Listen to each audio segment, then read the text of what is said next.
মানুষ আমরা বোকা, না যারা এমএলএ হয়ে শপথ গ্রহণ করতে গিয়েছে তারা বোকা? আল্লাহ ভালো জানে।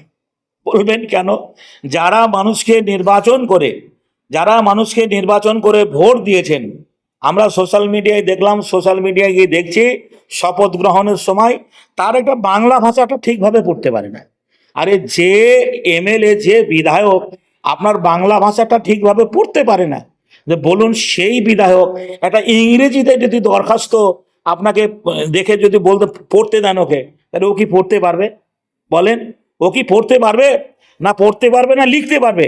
তাহলে বলুন, যে মাতৃভাষা সম্পর্কে যার অভিজ্ঞতা নেই, মাতৃভাষা সম্পর্কে যার জ্ঞান নেই, যে একটা রিডিং মাতৃভাষা পড়তে পারে না, সেটা ইংরেজিতে দরখাস্ত কি করে লিখে পার্লামেন্টে পাঠাবে? বলুন বলুন যেখানে ইংরেজিতে আইন ইংরেজি ভাষায় লেখা হয়, আইন হলে পরে, যে সরকারি কোনো আইন হলে পরে যে সেটা ইংরেজি ভাষায় লেখা হয়, সেটা অন্য কোনো ভাষায় লেখা হয় না।